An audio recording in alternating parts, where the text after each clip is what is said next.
think it's funny. You say Halloween, which like some people say it like that. And I say Halloween. Halloween. And I've always wondered why some people say it differently, if that's like a regional thing. Yeah, or like I've never thought of that before. Halloween. It's Halloween. I think I say Halloween. I think I've always said Halloween. Halloween. Now I don't know which I say. Did you get that? I'm so confused. Also, ich verstehe nur Bahnhof. You only understand train station? It's all Greek to me. Understanding Train Station. Living between cultures with Josh and Phelan. Welcome back, everyone, to another episode of Understanding Train Station. Welcome back. Today, it's going to be a themed episode. I already got ready. You can't really see. Hold on. It's kind of trying to get the colors right. It says pump, Does I it think. Pie? Okay. Well, I should have gotten a more proper coffee cup, I guess, but I got a pumpkin spice latte, which I don't really drink coffee, actually, but these things aren't really coffee. You can't really call that coffee. I'm not drinking a coffee, but I have a tea. Yeah, because you're sick again, which really sucks. Welcome to my life. Or still, were you fine in between? I feel like I never got to 100% healthy. I felt fine, like I was comfortable doing everything and didn't really feel sick, but I had coworkers who were commenting that I still sounded a little congested. But now you can definitely hear that I'm congested again, so that's fun. But I feel like it kind of such fits is life, the I episode, suppose. though. Yeah, I feel like it kind of fits, though, because it's like definitely a fall-themed and Halloween-themed episode today. I just was going to say, I feel like it's even more of a Halloween theme than fall theme necessarily, but yeah. Oh, yeah, for sure. But I feel like Halloween just has a close connection to 100%. fall theme. Because everything like pumpkin technically is just like a fall tradition, I think. And they just, over time, just kind of connected it with Halloween. Because, I mean, pumpkins per se aren't necessarily scary or anything like that. No, and neither are pumpkin spice lattes or pumpkin pie or whatever you might find during this season. But yeah, so that's today's theme. I was actually surprised that we didn't do a Halloween episode last year, but then I realized that we had just started the podcast. As you just said, we just celebrated our 1-year anniversary. Yeah. This last Friday, we did a live stream on Instagram for that. We should have probably announced that earlier in the podcast itself, but the thing is we didn't really think of it before. It was like the night before that I was like, oh, it's our anniversary. I'm so happy you remembered that, though. Yeah.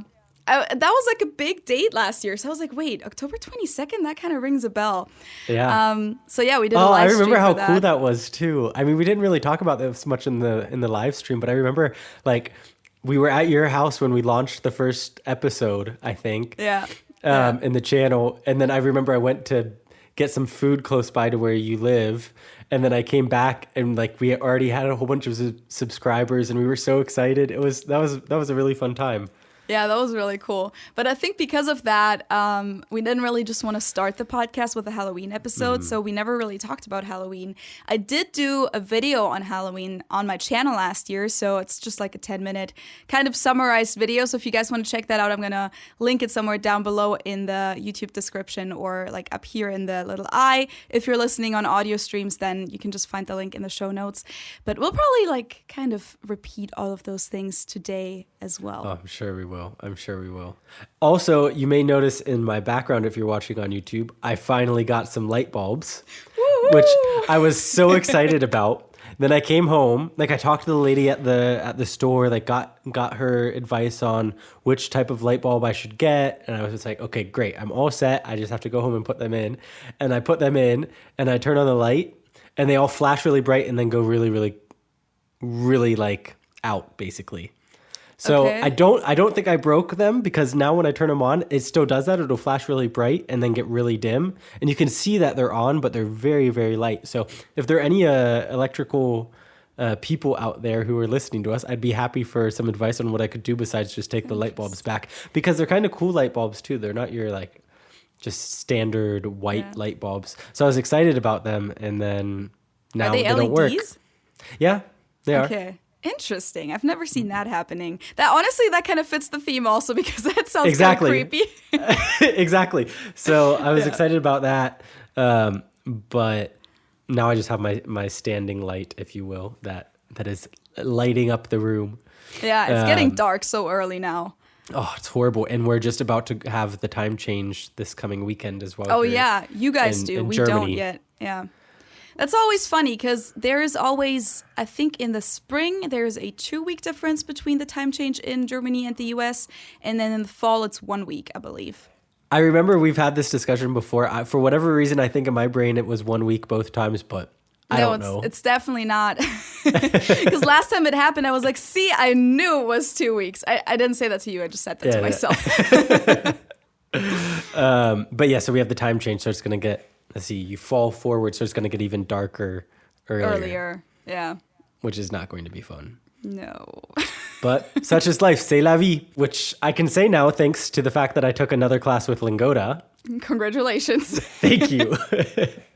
For those of you who don't know, Lingoda is a language learning platform that actually sponsors us on our podcast. So thank you, Lingoda. Yes.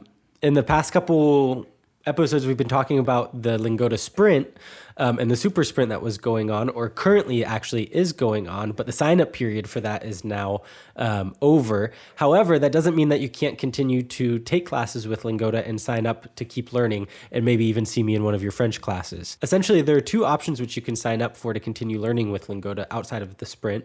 One of the versions, or option one, would be a monthly subscription, which is a flexible learning option which you can cancel or change at any time. The subscription options start from €8 or $9.50 per class, and it's based off of monthly payments. Option number two is the marathon courses, which you commit to upfront and can earn up to €400 in cash back if you meet all of the requirements. Those have a couple different options. There's the 3-month option, the 6-month option, and the 12-month option, and those start from €6 or $6.75 per class, and that's with a one-time upfront payment. You can also get a discount because, of course, we have a discount for you. We'll say that at the end. If you don't know what Lingoda really looks like, if you can't really picture it, it's basically face-to-face learning, even though you're not going to be there in person, which is obviously perfect because we're still in the middle of a pandemic. A year and a half later, we're still there. But also, you can take classes from all over the world, really. Currently, they offer classes in English, business English, which is really cool because obviously a lot of you guys already speak pretty good English. But if you want to go a little bit further and learn some extra vocab or phrases that might be useful for job situations. They also offer Spanish, French, and German, of course. They're actually located in Berlin, which is really cool. But all of their teachers are native speakers. So if you take a Spanish class, it'll be a Spanish native speaker, or if you take a French class, it'll be a French native speaker, which is the one thing that Josh has experience with. So how was your second class? That's what I was going to say. I mean, one of the cool things, like you said, is the class sizes are really small. So my first class was very small. I think were 5 of us in the class at a maximum. Mm-hmm. Yeah, that's the max, yeah. Exactly. So that was a full class. And what was really cool was a French guy who was the teacher, but he lived in Mexico and was teaching a whole bunch. We were all Americans in the class, but we pretty much all lived in Europe. So it just was a very weird combination, but really fun. And then my second class was even more intimate. It was with another French person, obviously. And this French person lived in Turkey, but was teaching us French. And it was 2 Americans who lived here in Germany. So it was very much kind of international, but really, really intimate. And you could ask a lot of questions. And he was really excited to help us and make sure we understood the content he was teaching us. So far, my experience has been great so far. Far, my experience has been great so far. Yeah, we're really doing great today with the speaking words. But what was the topic in the class? Yeah, this past class was family members, which I already had some exposure to, but I definitely learned some new words, especially with step parent, like your stepfather, stepmother. And then one weird thing about French is that they have the same word for stepmother and mother-in-law. So it's just... Yeah, that's kind of weird. So it's just a matter of the context in which it's being used. Yeah.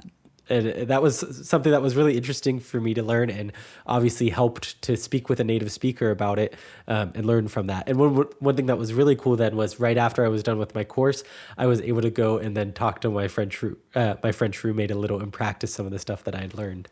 Which is an advantage that I have. That's really helpful. Yeah. Not everyone has a French roommate or a roommate in the language that you're trying to learn. But really, with these Zoom classes on Lingoda, you'll be practicing your listening comprehension. You'll be practicing your speaking a lot, as Josh just said, reading, writing, and as we also just talked about culture as well, which I always find it so interesting that like language concepts also represent cultural concepts, as in like this example where you said they use the same word for those two things, which kind of probably means that in the French culture, they feel like those are two very similar things, very similar roles of like a step mom and mom-in-law. That's what it was, right? Mm-hmm. Yeah. So that's just always so interesting to me, how like some languages have like 3 different words for 3 different things, and then another language has just the same word, and therefore people who grow up with that language don't even make the difference in their head, because in their language it's all the same thing. But anyways, that's like another story. But that's, now, as I said, go ahead. I was just gonna say, but that's one of the great advantages of Lingoda is the fact that you have a native speaker right there to answer those questions when you get confused, and they give you that firsthand knowledge from their culture. Which, I can only speak Lingoda's praises in that regard. And as I said before, you can also get a discount with our code, and the code is UTS30 for Understanding Train Station, UTS30, and with that you'll get 30% off on either the marathon or the first month of your monthly subscription.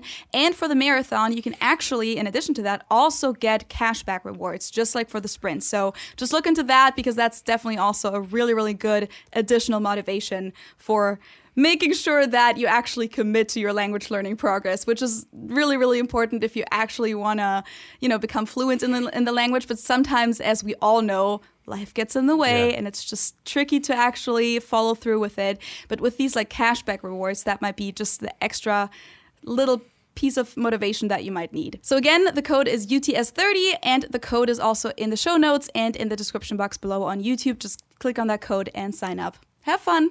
Enjoy, and I'll see you there. That'd be so weird. I mean, like, not weird. It may have against already you guys, happened. But maybe. But like, just imagine you're like in that class, and suddenly someone goes, "Hey, hi, Josh. I know you from the podcast." It would be a weird experience for me. Yeah. That's always kind of weird as like a creator. It doesn't really matter how big or small you are, but other people kind of know you from listening to your content, and they know personal stories that you've shared, but you don't know them. At all. No. It's happened to me once. It's probably happened to you, obviously, more than just that once. But the first and only time that it happened to me, I was very uncomfortable. Like at first I thought, oh, this is kind of cool. But then I was like, oh, wait, this is like very, very awkward. I mean, it's not a bad thing by any means. It just was like a little awkward, which made me uncomfortable. But no, in your situation, it was like the person was at a party, right? Yeah. So you were with that person at the same party the whole night. I feel like if someone just like runs into you in the streets and says hello, and maybe you take a picture with them or something, that's like cool. That's really nice. That's awesome. But if you then spent the whole night with that person at the same like party at an apartment, I can see how that would be kind of like uncomfortable in a way. Yeah. I mean, like I said, in the end, it was fine, and the guy was super nice. It just was like an awkward situation. I think for him and for me. Yeah. But okay, so now we actually thought that to set the mood for this Halloween episode, we would tell you guys some, in German I would say Gruselgeschichten or Geistergeschichten, so like ghost stories, scary stories, ghost stories. Do you say spooky stories? No, right? I suppose you could. My go-to would be scary stories. Scary, yeah. But spooky is like one of the words that we really like to use in German as well, because it kind of hits that certain like Halloween connotation that we don't really have in any of the words in German. Yeah. So spooky is a really cool word. But anyways, I will be reading a story to you guys in German. So for those of you who don't speak German, you can either just look at the time codes in the description and skip ahead. We'll summarize it briefly afterwards, or just listen and maybe enjoy the sound of the language. I know that many people don't like what German sounds like, but some people actually do. And then there will be a horror story read by Josh in English afterwards. I don't know about horror. It would be spooky. Or scary. A spooky, scary ghost story. There you go. It's like doing ASMR.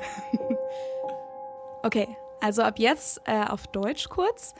Und ich habe Gruselgeschichten rausgesucht, die man so von früher kennt. Ich weiß nicht, wie es bei dir war, Josh, aber in Deutschland, wenn man irgendwo in einem Ferienlager war oder auch so einfach irgendwie im Lagerfeuer mit Freunden zusammensaß, war es halt echt üblich damals so als Kind oder frühe Teenagerjahre, dass halt jeder irgendwie so Gruselgeschichten erzählt hat. Und da gab es halt einfach so eine bestimmte Auswahl an Gruselgeschichten, die halt irgendwie jeder dann kannte nach einer Zeit.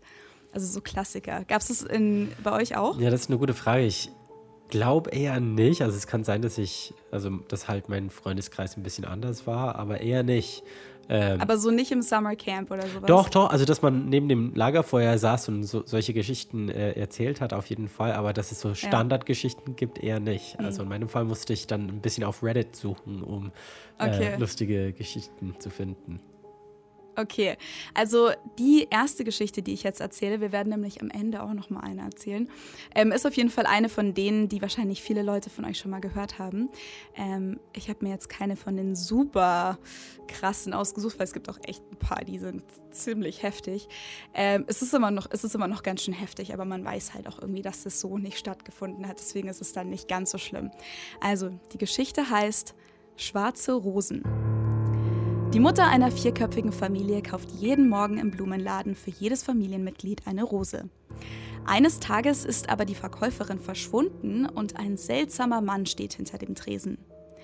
Als sie nach den Rosen fragt, meint der Mann, sie hätten nur noch schwarz zu verkaufen. Die Frau willigt ein, da sie nicht mit ihrer Tradition brechen möchte. Sie stellt am Abend jedem der Familienmitglieder die Rose auf den Nachttisch. Nach der ersten Nacht ist plötzlich die Tochter verstorben. Nach der zweiten der Sohn und am Morgen des 3. Tages erwacht die Frau neben ihrem toten Mann. In der Folgenacht legt sie sich ein Messer unter das Kopfkissen. Mitten in der Nacht kommt aus der Rose ein schwarzer Arm und will nach ihrem Hals greifen. Die Frau erwacht, zieht ihr Messer und schneidet den Arm ab. Am nächsten Morgen sind plötzlich alle Rosen weg. Sie geht in den Blumenladen, um neue Blumen zu kaufen und trifft wieder auf den seltsamen Mann. Doch etwas ist anders. Ihm fehlt der rechte Arm. Ja, das ist schon ein bisschen unheimlich, ne? Schon ziemlich cool. Ja, aber es ist nicht eine der ganz krassen Storys von damals. Nee, aber finde ich cool. Also, keine Ahnung, also eine solche Geschichte habe ich seit langem zum Beispiel nicht gehört. Und ja, also sehr lustig. Okay, jetzt, wie lustig. Jetzt kannst du einen auf Englisch erzählen und genau. Ich glaube, du musst, entweder schaust du, dass dein Tisch nicht knarzt ja, oder ja. du setzt es ein als Soundeffekt. Nee, also ich fasse es dann diesmal nicht an. So now switching to English. Should I summarize the story real quick that I told? It's pretty easily told. Sure. So the story was called Black Roses, and it's a mom that always buys roses and for her whole family, and one day they only have black roses and it's a different vendor or a salesperson. And then every morning another family member doesn't wake up because they die overnight. And then since it's only her left, she has the roses on her nightstand, and that night she goes to sleep with a knife underneath her pillow, and then at night she sees an arm come out of the black rose and try to choke her, and then she cuts off the arm, and then the next day she goes back to the flower store, and the salesperson only has one arm left. Dun, dun, dun. So okay. Mine is a little different. Like I said, I looked on Reddit to see if there were some good scary stories. So I'm obviously going to be reading it from this person's perspective. It's not my story. But the story is called I don't know how you actually pronounce this. For whatever reason, I always said Ouija board as opposed to Ouija board, but I guess it's spelled I think it's Ouija board. So pardon my pronunciation if I slip back into the improper pronunciation. But yes, this is called the Ouija board knocks back. In high school, my friends and I were messing around with a Ouija board one night. We had done it before and nothing remarkable had ever happened. We usually did it to try to scare each other or our girlfriends. We all thought it was a joke. That night, there was no one else home except the 7 of us, and we were all together around the board. One of the girls there wanted to try it. She had never done it before. This time was different. The board misspelled some of the words the same way every time. It gave answers that seemed really historically accurate for our town, things we neither knew or cared about. Long story short, the spirit, quote unquote, claimed it was a 10-year-old boy who had died on the property in the 1800s and was buried there in an unmarked grave. My friend's house was on a farm in the edge of town. We were all a little freaked out because the board had never been so detailed and consistent.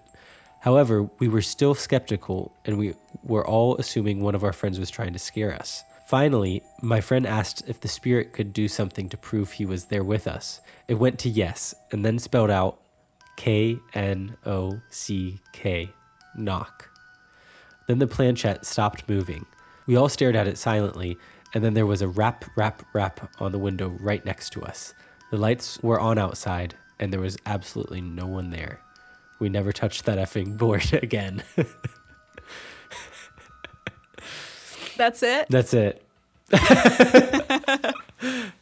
Okay, I was totally waiting for that boy to show up now. He runs across the stage. But that's actually, it reminds me of one of the stories from Cincinnati, actually. Cincinnati Music Hall. So Cincinnati Music Hall is actually supposed to be one of the most haunted buildings in the U.S. Because it was actually built on top of a cemetery from a mental asylum. And I've heard that before. And apparently there are resident ghosts there that people see on a regular basis. There's supposed to be a little boy who sits in one of the boxes in the audience. And then I think there's a woman who walks on stage every once in a while. So I don't know if you believe in that or what. If you don't believe in it, well, that's what people say. Maybe they're just imagining it. But the little boy made me think of the Music Hall story. Yeah, I would like to honestly see those ghosts. I like to believe in that. I personally actually do believe in ghosts.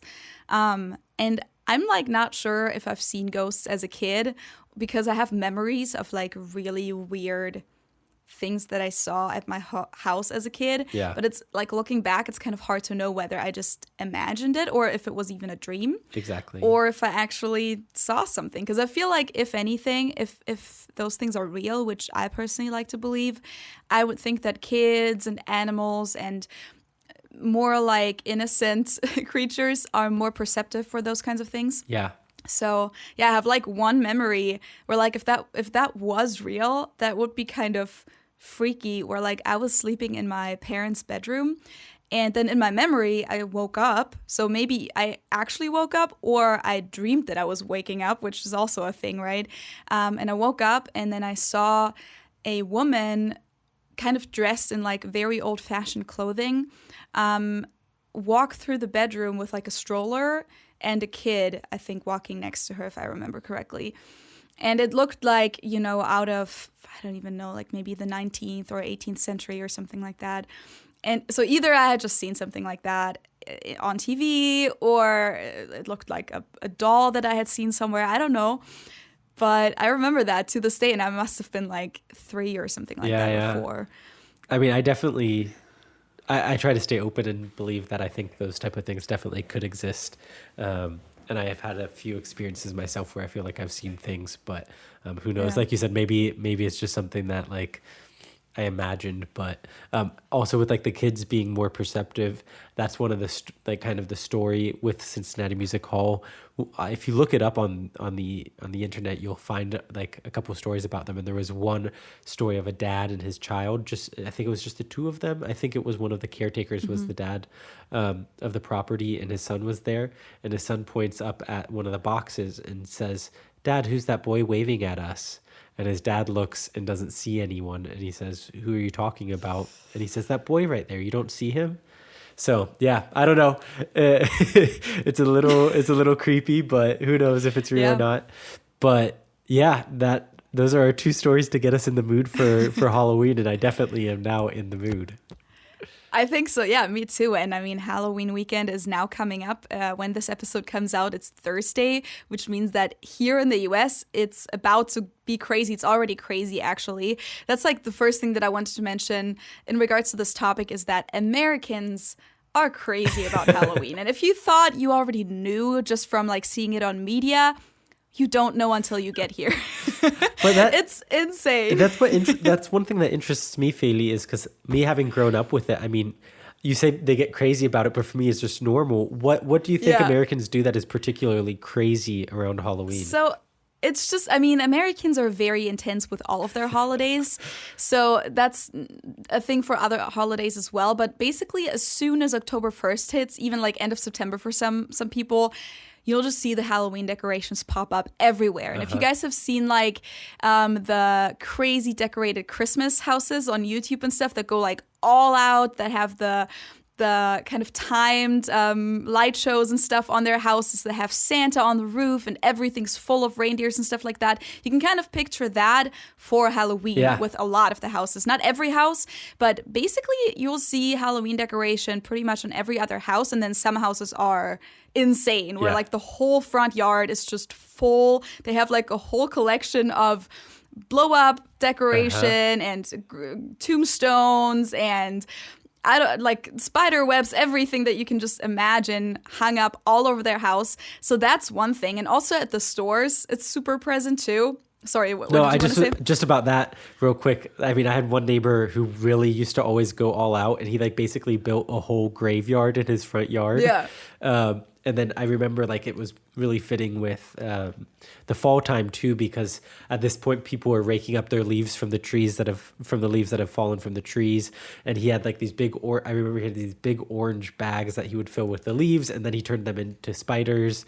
And then he had like a zip line for a ghost, like a skeleton ghost, that when you would go to trick or treat, like you set off a sensor, or he had like a button, and he could make it come towards you, and little kids would freak out. And yeah, so people do go all out when it comes to decoration. That's for sure. It's crazy. And like at the stores too, that's a thing that I've always found funny. And I may have mentioned this before.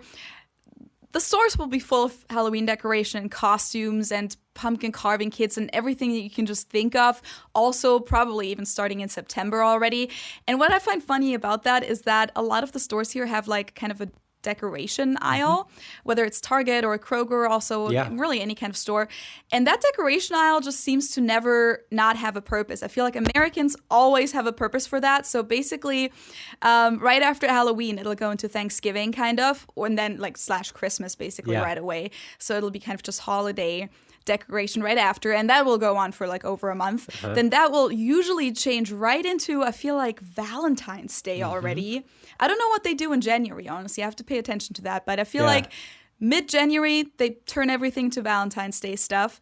Then after that, I want to say they just go right to Easter. Yeah. And then I don't know what they do between Easter and like 4th of July, because 4th of July is big. I think they could just get people ready for summer.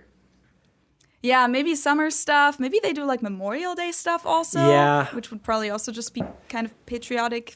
I'm not a huge decoration person, so I don't really pay attention to it that much. But now that you're saying that, yeah, I mean, they have a very strict schedule that they follow. Then there's like after the summer, there's a back to school time. Yeah, it's very much, they have a strict schedule that they follow, and they have a lot of decorations. And I mean, around Halloween time, it's full of decorations and costumes and candy. Lots and lots of candy. Oh, yeah. One statistic I read in preparing for this is that 1/4 of the candy sales in the United States year round, or yearly, how do you say that?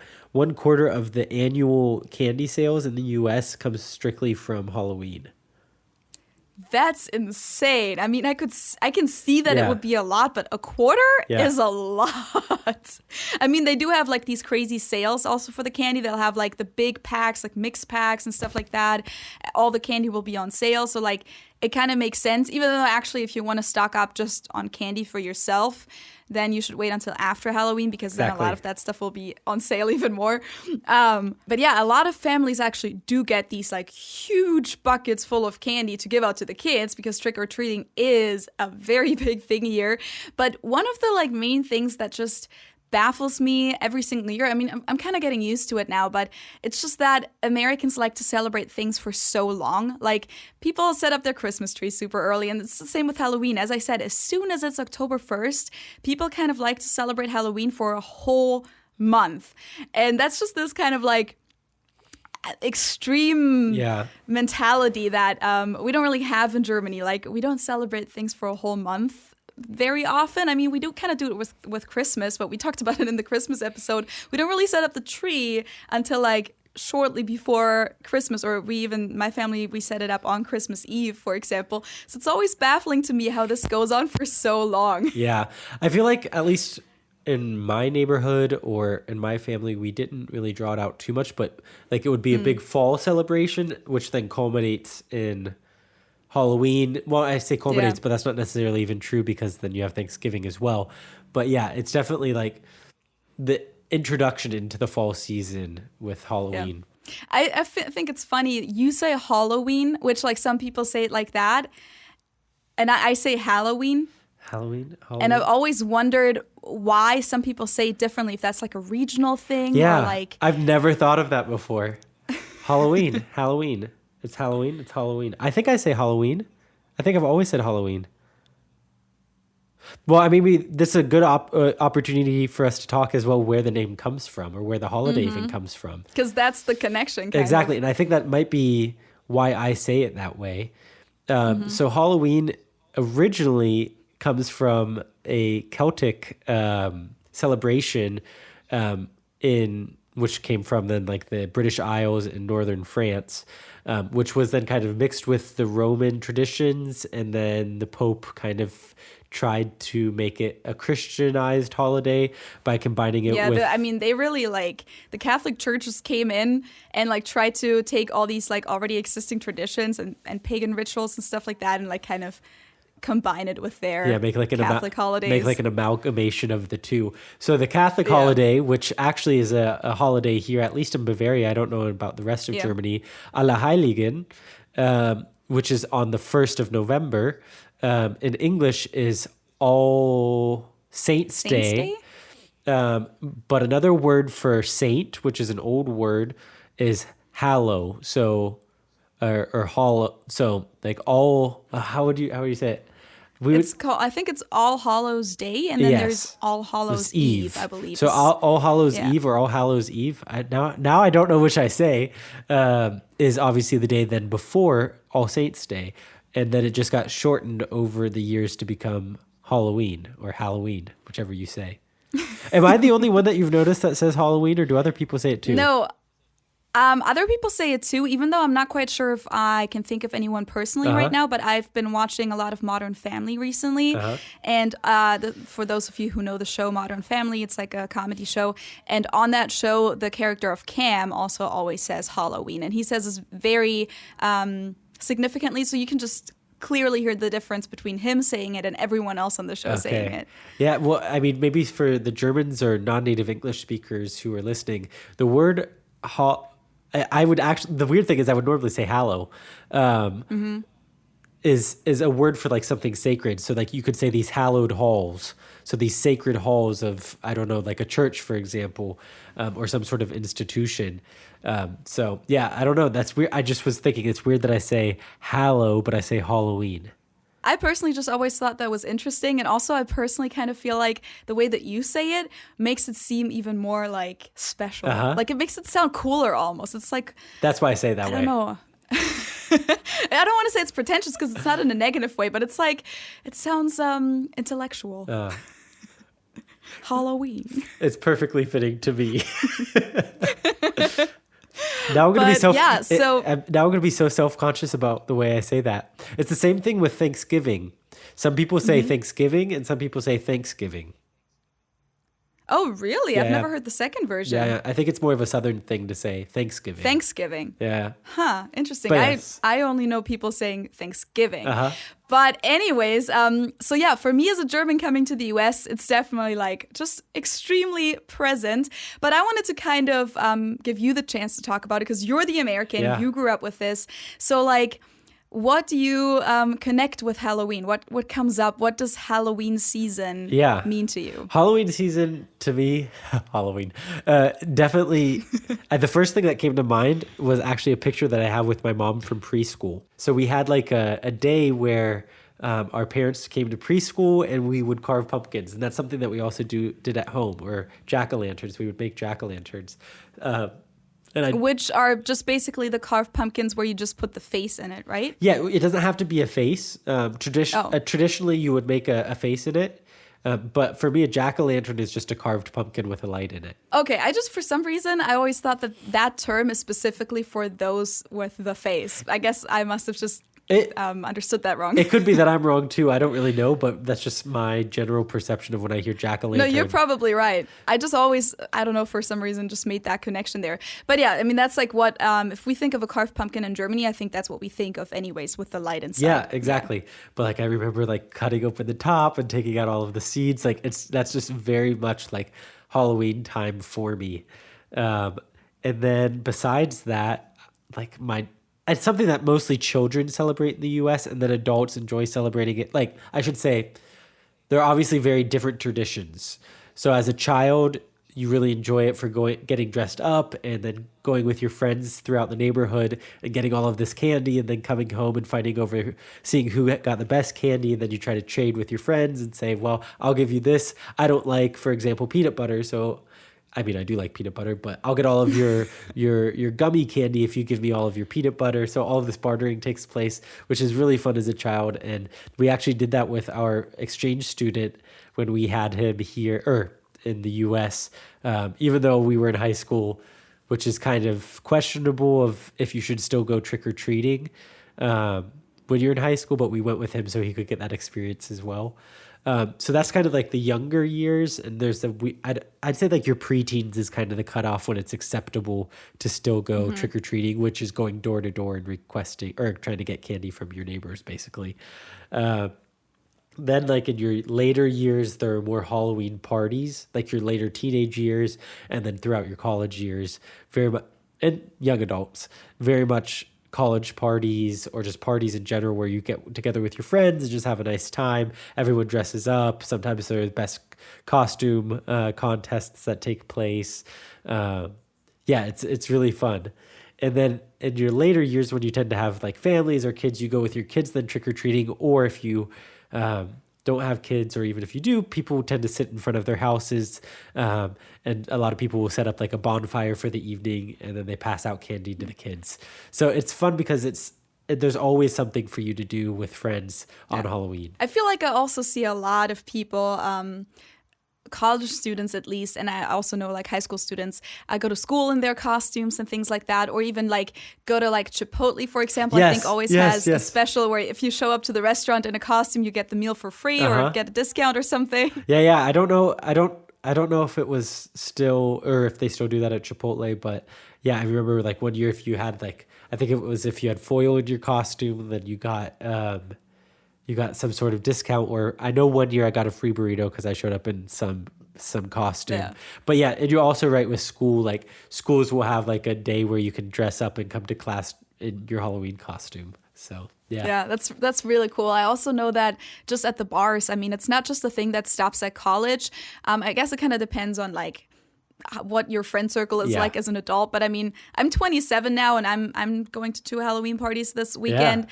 I don't know if you can say I'm an adult. I mean, I'm definitely an adult, but I'm not sure if I like, maybe it's still the college phase in me. Yeah. Not sure, but I would say that if you go out to the bars, you'll see like people of all ages dressed up in their costumes that weekend. And also, and this is the other thing, the weekends before, because as I said, like people kind of celebrated all month long. So like there's also a lot of Halloween parties the 2 weekends before Halloween already, which to us Germans is kind of crazy. Like we would not have a Halloween party on like October 15th or anything like that. And that's been one of the interesting things for me to observe here is like, obviously Halloween is very much an American holiday, or I don't really know if they celebrate it much in the UK. I don't think so, but it stems. I mean, they definitely used to. Yeah, I was going to say like, it stems from definitely there. Definitely an Irish thing.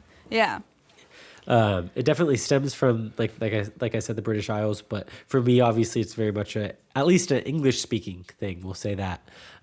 Yes. So there's talk of Halloween parties here, and people talk about like, oh, what are you doing on Halloween? But it's nothing like in the US, obviously. No. So I'm intrigued also to see like on the day of Halloween, how many people you actually see like in costumes.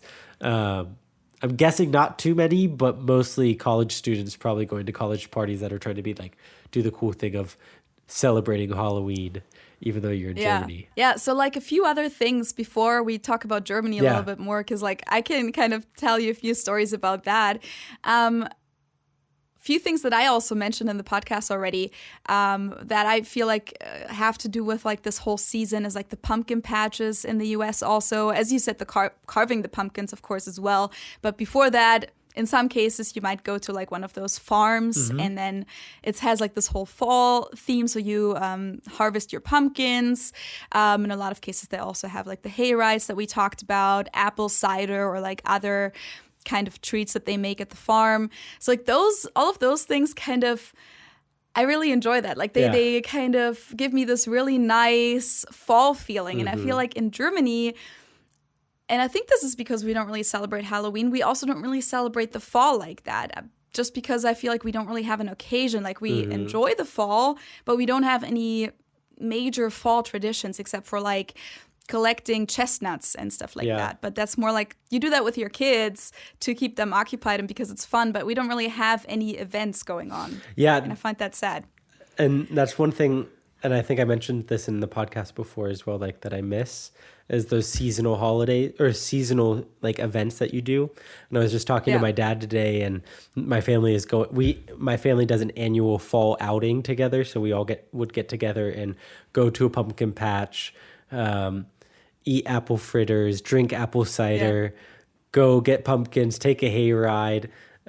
Like all of those things that you mentioned, we do. And that's one thing that I'm going to really miss about not being in the US and is being able to do that with my family. Cause that's just such an integral part of the yearly calendar of, I would say generally most Americans. Yeah. And then of course, haunted houses. And haunted corn mazes too. Corn mazes. Yeah. Which are also really fun. But, in Germany, we do have corn mazes, I don't know. I'm sure there's some Halloween-themed corn mazes. We just have corn mazes in general. Those are like a thing. And haunted houses, I want to say, are becoming more popular.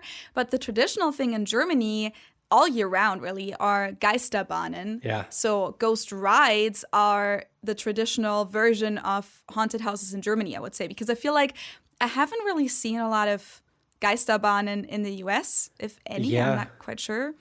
And in Germany, that's like the standard, and you'll have that all year round at the carnivals, at Oktoberfest, at any like spring festivals. If they have rides, there's definitely going to be at least one Geisterbahn, which just means that you'll be on a ride. It doesn't have to go fast. Usually they're pretty slow. And then traditionally, it would just be like, dolls and decoration and like machines that kind of come up to you. But in the past, like I want to say 10 or 15 years, they've started to do more and more ghost rides with the real ghosts. So just like at a haunted house where like people are actually dressed up. And in Germany, at least, here I feel like the haunted houses are usually in a way that nobody touches each other. Like the ghosts don't touch you and you don't touch them. At those ghost rides sometimes, it kind of depends, but sometimes you sit like in a cage almost. And then like they'll totally touch you. They'll like go through the bars Hell and like no. and I hate that, and you can't run because you're in your cart. Oh my gosh, you can't no, do that would not be okay with me. I like and they like take a stick and like hit your cart and stuff like that. No. Yeah. I mean, I like to be scared. Like those type of things can be fun, but do not touch me. That's not okay with me. It reminded me because I completely, for whatever reason, forgot about haunted houses. But I remember in middle school, we had like a Halloween festival at the school. So like there were different events like bobbing for apples, which do Germans generally know what bobbing for apples even means? No, I don't know what that means. Actually, I was about to ask. And when I was doing some research, they said that this probably came from the Roman influence because the Romans had a holiday that was based around the goddess, I think, of fruit. But it's very traditional around Halloween time to go, quote unquote, bobbing for apples. So what that means is you have like a tank filled with water and people put a whole bunch of apples in it. And then bobbing for apples means you go with your face into the water and try to grab an apple with your mouth. Oh, Okay, I Have you think I've seen that before? Yeah. somewhere. Not in real life. I think I've seen it somewhere in like a show or a movie. Or Not something particularly like that. COVID friendly, No. or just hygiene friendly in general, because if you can't get the apple, then now your mouth and saliva is all over it. But yeah, that's something that people traditionally do. But that's one of the events that they had at our fair at the school. I'm trying to think what else they had. But then they had a haunted hallway. So that was like a cool thing that you could sign up to do, is be like one of the people who was dressed up to be in the haunted hallway. And they turned off all of the lights and had everything covered in black. I remember like there was one teacher who was dressed up like who was going through like a meat grinder. So like it looked like their legs had been all grinded up or ground up. But then they were like waving their arms. But yeah, like that was another thing that we had, at least during my school years, to quote unquote celebrate Halloween. That's pretty cool. Yeah. I would have liked that. But also a haunted school hallway is honestly like the worst thing you can imagine. That's like straight up out of a horror movie. Yeah. Like one of those long hallways and then it's haunted. Ooh. I wonder, like looking back now, how scary it truly was. But I remember at that age, like I thought it was the scariest thing to go in there. Yeah, I bet. Because like they made it like really scary too. Like right when you opened the doors, like you would hear the sound of a chainsaw and all of these flashing lights. Like as a middle schooler, it was something that was very frightening. Yeah. So speaking of that, one thing that confused me a lot in the beginning, coming to the US or just like seeing all these Halloween themed episodes on shows or Halloween movies or whatever, is on the one hand, Halloween is supposed to be scary. And it's about being haunted and ghosts and horror stuff and horror movies. Obviously, like so many horror movies are on TV and in the movie theaters and stuff like that. But then at the same time, Americans don't only dress up in scary costumes. Yeah. They dress up as anything. You'll see like a Super Mario costume, a unicorn costume. Then you'll see like a scary costume also. But it's just dressing up as anything. And that, I mean, I've gotten used to it now. But as a German, to us, that's always like, why would you dress up as something that's not scary if Halloween is all about being scary? Is there like an explanation to that, Josh? I mean, like I have mentioned before, I had a relatively religious upbringing. So at least in my family, we didn't like the idea of dressing up as witches or any of like these figures that aren't like quote unquote godly things. So maybe that has something to do with it, with like a lot of the religious influence in the US that you don't necessarily have as much of here in Germany. But that would be the only explanation I can think of. I mean, I personally don't necessarily like dressing up as like a super scary figure. That's not just maybe it's, like I said, it has to do with my upbringing, but I also really enjoy dressing up as like goofy figures or it's just nice to dress up in general.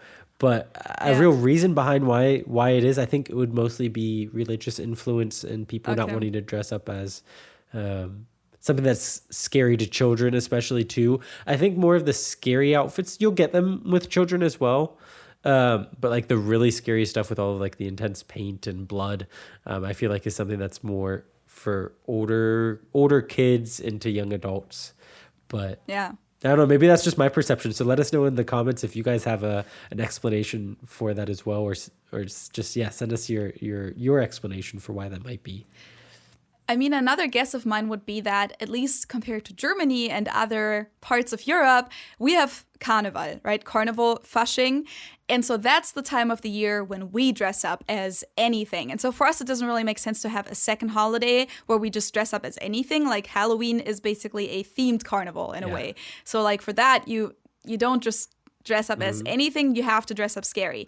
And maybe because the US doesn't really celebrate Carnival, people just miss that. Kids especially probably just want to dress up as their favorite movie character or comic book hero or whatever. And so maybe that's also part of it, that they just wanted to have that occasion to just dress up in their favorite costume. Yeah, that's very possible. I hadn't thought of that before. And then if that's the case, I wonder, because like Mardi Gras or Carnival is celebrated more in the South, specifically in Louisiana. I mean, you'll get celebrations all throughout the U.S., but it's nowhere as big as in Europe, except in New Orleans. It's not really a holiday. New Orleans, it's a huge deal. But I wonder, like, in New Orleans, if people dress up more scary because they have that other opportunity to dress up as whatever. Probably not. Maybe that. But If you guys are from the South, yeah, let us know. In the US, let us know if for that reason you kind of dress up more scary for Halloween. But I feel like Mardi Gras is like not so much connected to like what we think of when we think of Fasching or Carnival in Germany. It's more like kind of connected to the Brazil Carnival in a way, at least. Would you disagree? Regarding like the kind of decoration and the kind of costumes that they have, I feel like. Yeah, I wouldn't disagree with what you're saying. I think that there is probably a significant difference between like Carnival, especially when I think of like the Rhineland and like Cologne areas and the way that it's celebrated there and the way that people dress up compared to Mardi Gras. I've never really celebrated Mardi Gras, but what you see, at least in media from New Orleans, I think you're right that there's a significant difference. Yeah, so I mean, they definitely celebrate the same thing. I think it's just developed kind of different traditions over time because like the Mardi Gras in the south of the US doesn't really, it didn't really come from the German immigrants. So I think that's why it's just a little bit different. But yeah, let's maybe talk about Halloween in Germany for a second because people always ask me, do Germans celebrate Halloween? And the answer is kind of yes and no. Because it's become a thing in Germany, as you also said. Like there will be Halloween parties, and you'll see like a few things here and there, but it's been more of a recent thing, like eine neumodische Erscheinung. What older citizens, senior citizens in Germany would say. I would say it kind of came over in the 90s. And I think that my generation was kind of one of the first generations that actually celebrated Halloween as kids.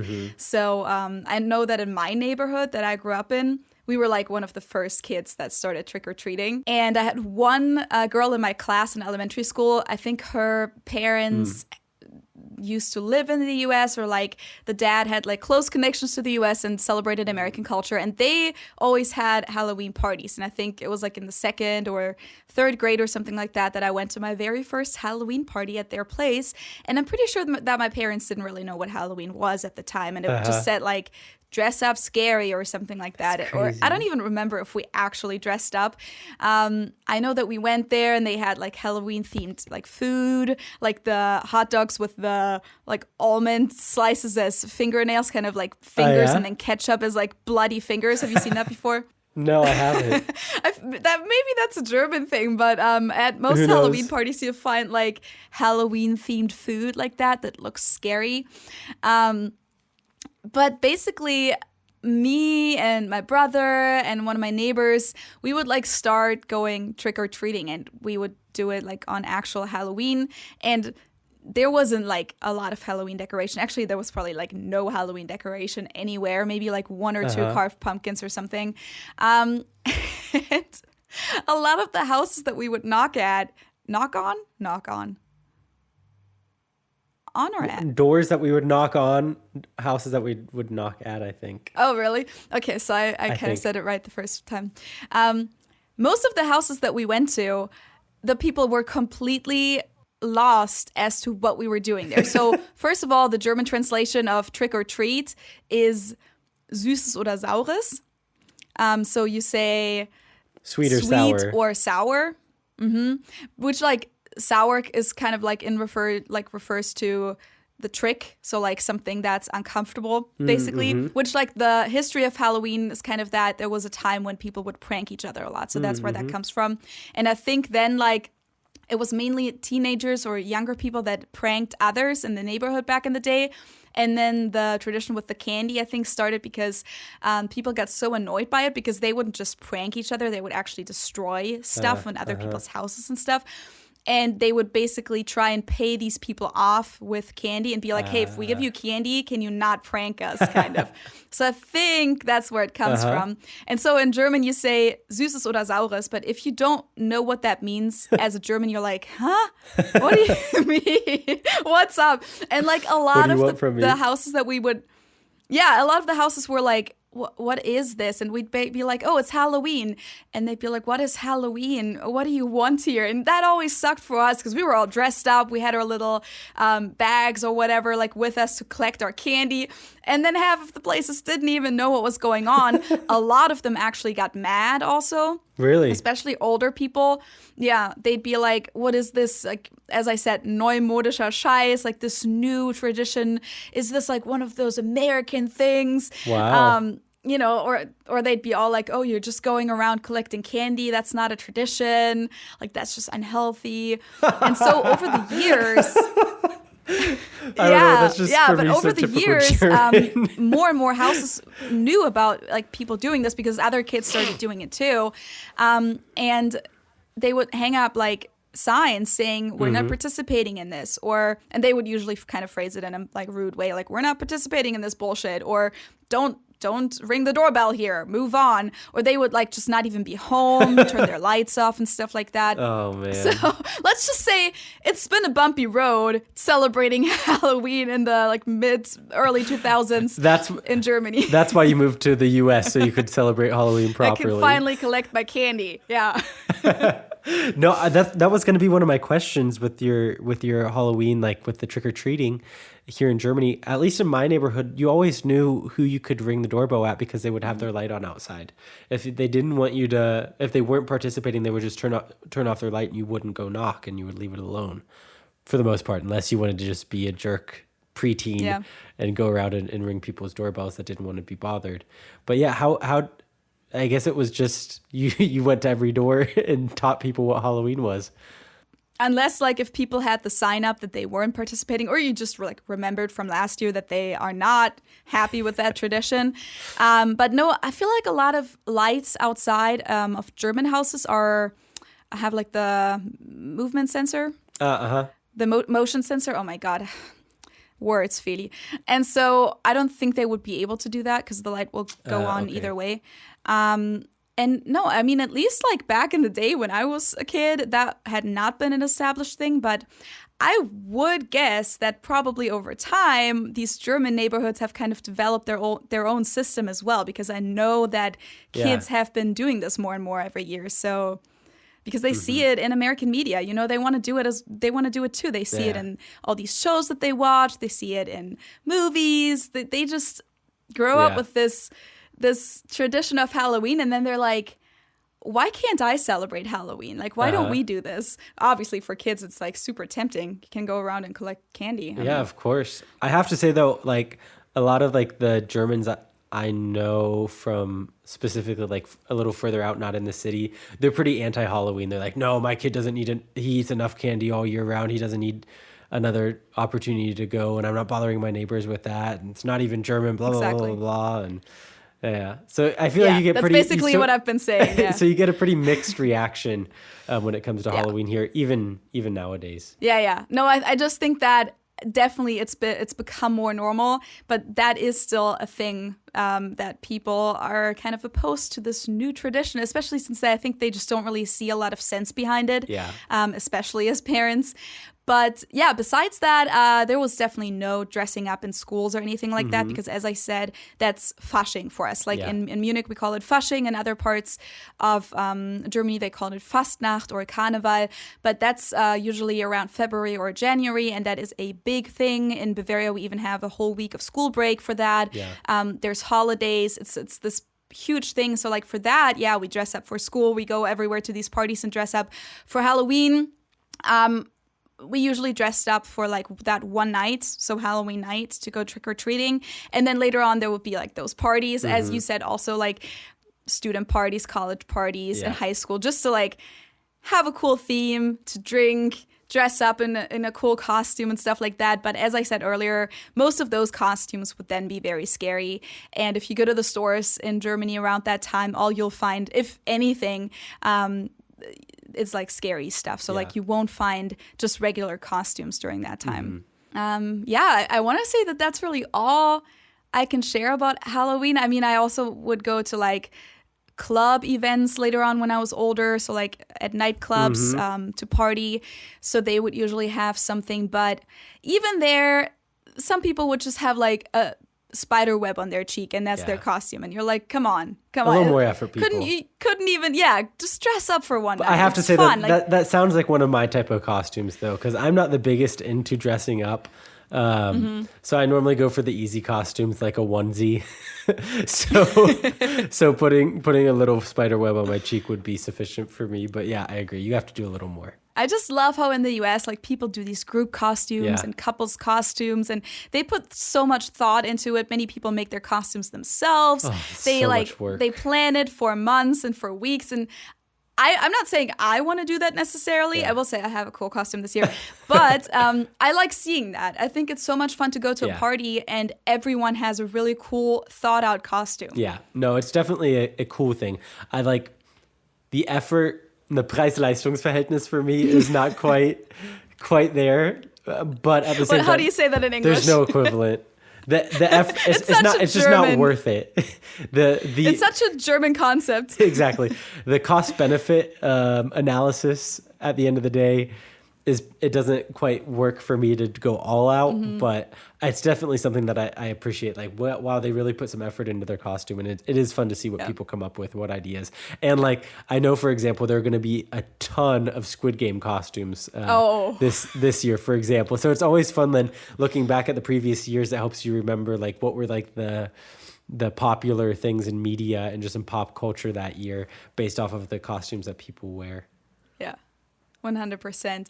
Do you have any other questions about Halloween in Germany? I don't think so. I'm just really excited to see what my experiences are here. Hopefully by the time Halloween comes around, I'll be healthy enough that I can celebrate still. Yeah, hopefully. Have you seen any decorations yet? Not really. I've seen pumpkins, just a few pumpkins. Okay. Randomly at work, there just was a box of pumpkins that someone brought. But what exactly was meant with that, I had no clue. I mean, at the same time, in Germany, like, one thing is that we definitely do, and that is not connected to Halloween, is just fall time is pumpkin season. That's just a fact. And so we will have a lot of just pumpkin-related dishes, just like we have, like, asparagus season in the spring. Fall season is, like, pumpkin season, and so many people just buy pumpkins to cook with. And so there will be a lot of Kürbiscremesuppen, so pumpkin cream soups and delicious. Other pumpkin dishes. So maybe it was more for that rather than decoration. Probably, especially since I work in a little bit more of the countryside where people grow a lot of produce. So yeah. But no, I'm really excited to see what Halloween is like here. Keeping my expectations low, but Halloween isn't my favorite holiday anyway, so I don't feel like I'm missing too much by being here, but at the same time, it'll be a fun time, especially to see my friends dressed up as in costumes, because we're going to be going to a Halloween party, obviously. Yeah. But is it a German person hosting the party, or is it like a public To be party? honest, we haven't really figured that out yet. But we are going to find a party to go to, even if that means crashing one. Yes, you will. Absolutely. All right. I feel like with that, let's get to our second ghost story. Yes. Boom, boom, boom. One night a few years ago, we got over 1.5 feet of snow overnight. We lived so far from the main roads, and on the weekend, I knew our roads would remain unplowed for quite some time. I went out my back deck door to look at the snow-draped trees and the still heavily falling flurries and take some pictures when I noticed footprints leading to my door, then turning around and leaving. I looked and saw that they came from my neighbor's side, and I thought that one of their more delinquent kids played a joke as my sledding tube on the railing was popped. I decided I'd wait till later, as it was early, to call their parents. I went on Facebook, and after scrolling for a bit, I noticed one of my neighbors closer to the entrance posted, "Did someone knock for me or something at my back door?" I immediately called her, talked, and told her I have no idea. I called the first house on the entrance and told him what was going on. He went and checked, and sure enough, they were there too. Everyone started calling everyone else. I called the family at the far end, and they told me that there was none there. Then I got a call from my next door neighbor. She called the woman that lives next to the end house.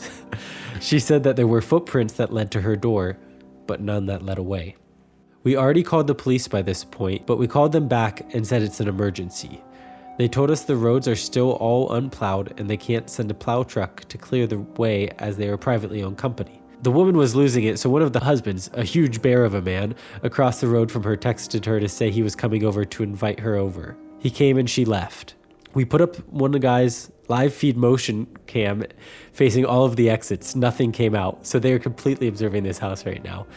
Around 7 p.m., a plow truck came, as well as 3 cop cars.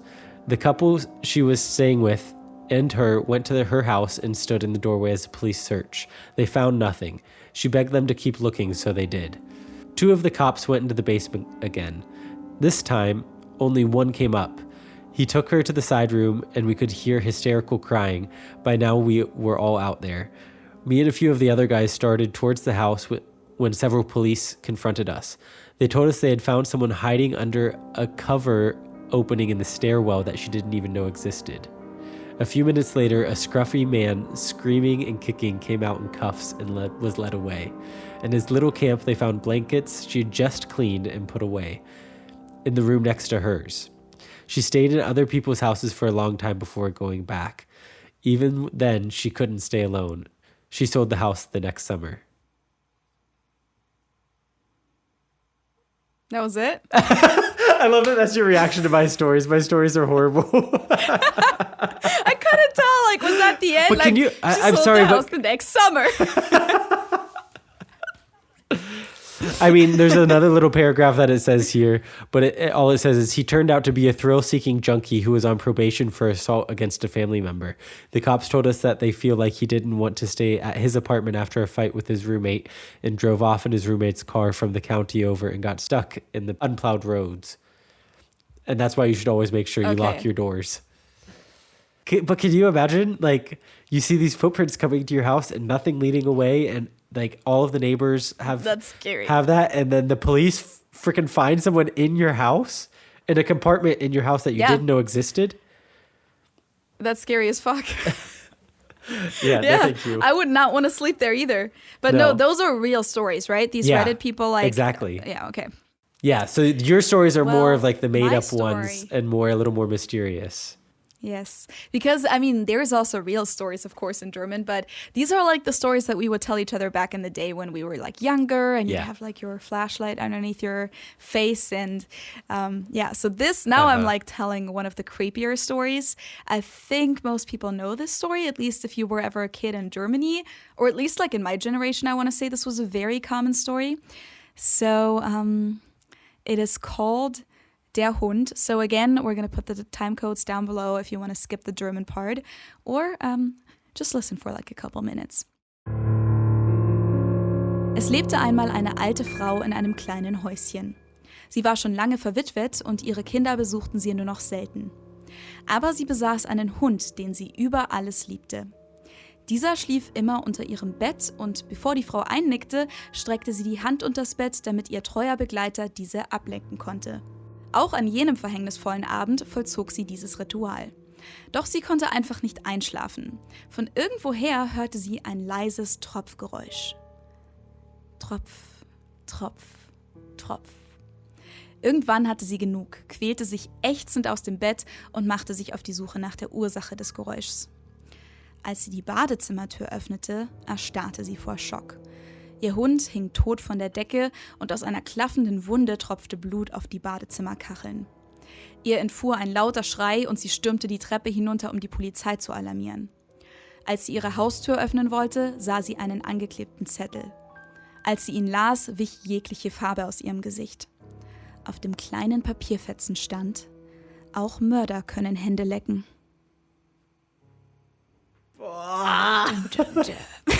Deine Geschichten sind so wesentlich besser als meine. Ich hätte eine bessere Das war nicht mal die aussuchen beste sollen. Variante dieser Geschichte. Ich habe das Gefühl, wir haben das früher noch viel spannender erzählt. Ich glaube, eigentlich geht die Geschichte so, sie geht in den ersten Raum, findet nichts. Sie geht in den zweiten Raum, findet nichts. Dann geht sie irgendwann ins Badezimmer und hört es tropfen. Also irgendwie so, glaube ich. Aber ja, es ist natürlich Da hätte auch man nicht doch wahr. ein bisschen mehr Spannung schaffen können, aber es war auf jeden Fall besser als meine Geschichte. Aber man muss dazu sagen, dass meine Geschichten echt sind. Yeah, and to go back to English, so the story that I just told was called The Dog, and basically the story goes, there's an old widow She has a dog that she loves very much, and every night when she goes to sleep, the dog sleeps underneath her bed and it always licks her hand. And that one night she goes to bed, the dog licks her hand, but then she can't fall asleep because she hears dripping somewhere. And so she gets up and searches for the reason for the dripping. And she goes into the bathroom and sees her dog hung up. It's been murdered, and the blood it's like hung up on the ceiling, and the blood is dripping down onto the tiles in the bathroom. Horrible. And then she goes downstairs to call the cops, and she finds a note at the front door saying, "Murderers can lick hands too." It's so bad. I hate that. Oh. All right. Sorry, guys, if any of you are pretty sensitive to scary stories. Of course, the 2 stories that I told were not true. So maybe that helps you a little bit. Those are just made up stories. Depending on which stories creeped you out more. But yeah, that is it for our episode then on Halloween and kind of just some of the fall traditions. Halloween. Halloween or Halloween. Hopefully we kind of like gave you this really good Halloween spirit now to get ready for this weekend. Hopefully you guys can celebrate Halloween if you like Halloween. I know a lot of people also don't, but if you do, hopefully you get to celebrate it this weekend in a way. We didn't even talk about candy corn. How did I not talk about candy corn? Shit. I mean, there isn't really that much to say about candy corn besides it's a candy that looks like the corn. And that's it. That's candy corn. But that's very much a tradition in the US. Yeah, it's very typical of like fall and Halloween time. Sorry, I just got really excited about it because, like I said, it's so typical for me at least around Halloween, and I didn't even mention it. So look up candy corn. Okay, we'll do. You'll see why I just freaked out. So if you want to reach out to us, if you enjoyed this episode, or if you want to comment on any of the things that we said and let us know some of your Halloween traditions and experiences where you're from, or if you have something that's similar to Halloween around this time of year, there are a couple ways that you can do that. You can reach out to us via our email, which is understandingtrainstation@gmail.com. Another way that you can reach out to us is by sending us a message on Instagram. You can find us on Instagram at understandingtrainstation. And what else can they do, Feli? You guys can support us if you want to on patreon.com/understandingtrainstation, or you can buy us a pumpkin spice latte or any other drink on buymeacoffee.com/UTS podcast. Or candy corn. Yeah. Buy us some candy corn. I've never had that, so I guess I'm going to have to try that. Yeah, and right now there's no merch online actually, so otherwise I would have said that because the shop is currently in a fall break, but it'll be back for Thanksgiving sometime. So in the future you'll be able to get Understanding Train Station merch again too. But for now I would just say happy Halloween, everyone. And I'll say happy Halloween. Happy Halloween. Have a great weekend. And if you're confused why things sound a little weird right now, Josh and I have been kind of delayed on Zoom for like the last 20 minutes. It's been kind of annoying. Yeah. I think it's the ghosts of Halloween that are kind of messing with our internet connection right now. Exactly. We're giving away all of the secrets of Halloween and they're trying to stop us. Yeah, but that's why we're going to wrap it up now. And you guys will hear us in 2 weeks on Thursday. Tschüss. Ciao.